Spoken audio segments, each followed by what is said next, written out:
This is I think, a good visual representation of why you might want to partner with influencers, right? So it could be to build trust and credibility, like we talked about at the beginning, building just general awareness, right? So reaching more people in your target audience that follow these experts that you want to work with.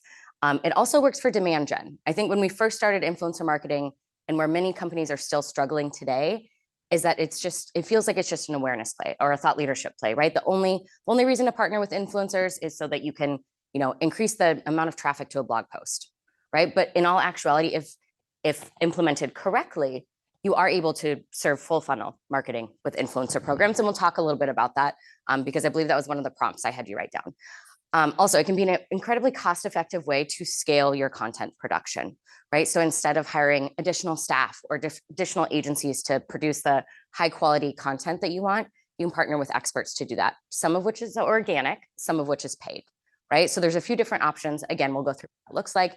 And then again, that increasing that quality and content and then scaling from an organic perspective, right? This is an example. If you are looking to an awareness and thought leadership program. So it could be that you're looking to increase your website traffic, grow your follower base, and integrate influencers and SMEs and execs into the program, right? That's an example of an awareness program. You're not looking to drive leads.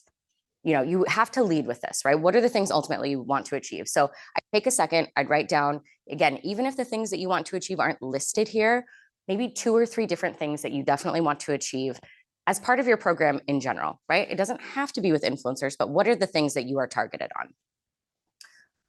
on? And then a second option, again, if you want to drive content downloads, drive leads, improve your content quality, that could be an example of a demand gen.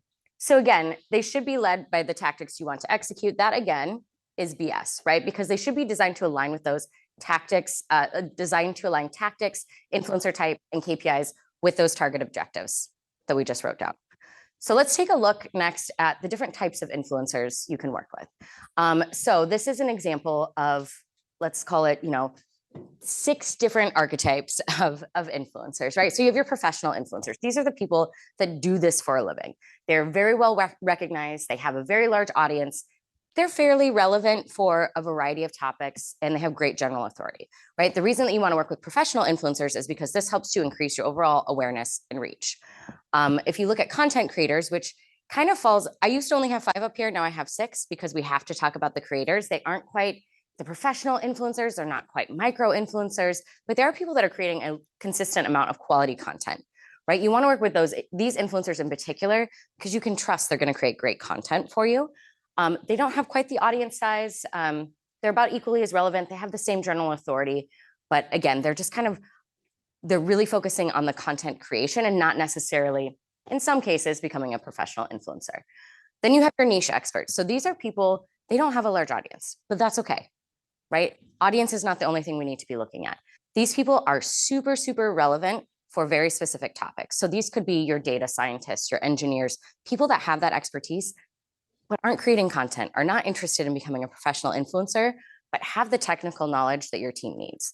I can't tell you how many teams we've worked with where it was difficult because these are in B2B, there's some very complex topics that we need to cover. And as a marketing person, trying to absorb all of that and then spit it back out in a way that your customers want can be incredibly difficult. That's why you work with people like this, right? The more you can get out of their brain and have them participate, the higher quality your content is going to be. There's also up and comers. We can call them micro influencers. We can call them whatever you want. There's a different name for everything. These are people that are on this path to becoming professional influencers. They're not there yet, so their audience is smaller. They're still building up their expertise.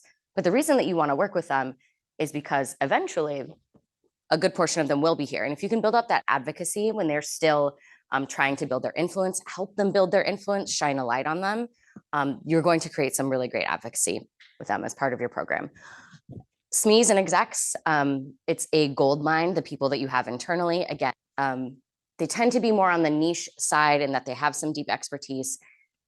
More often than not, these are people that don't have a big social following. We do tons of audits for clients on LinkedIn and Twitter just to see where their execs and SMEs are engaging, interacting. The answer is usually that they are not, or they're doing it in a way that is very just focused on pushing brand content or brand initiatives. But again, they have a lot of expertise, include them in this mix. And the great thing about surrounding them by these other types of influencers is that it builds up their thought leadership and influence as well. We even go so far as to match SMEs and execs with these other them to start engaging, interacting, co-creating content online. And then last but certainly not least are customers and prospects. So another gold mine, people with expertise, people that you want to deepen your relationship with as customers that you want to remain sticky with within your business, and then prospects that you want to get in front of. One of the easiest things to do that can start building that relationship is, no shocker, not having your sales team reach out to them, but having someone on the marketing team reach out to them and say, hey, we are doing a roundup of 20 predictions on the next thing in B2B marketing. We'd love to have you contribute, right? It's a very, very simple thing that you can do to build that relationship with them that isn't a cold sales email, right? And the other thing with customers as well is that by co-creating content with them, you're able to help the rest of your audience see themselves in the content. They have the same hurdles, they have the same things that they're experiencing. So it's a great way to again, build that relationship further, but also create content that your audience is craving.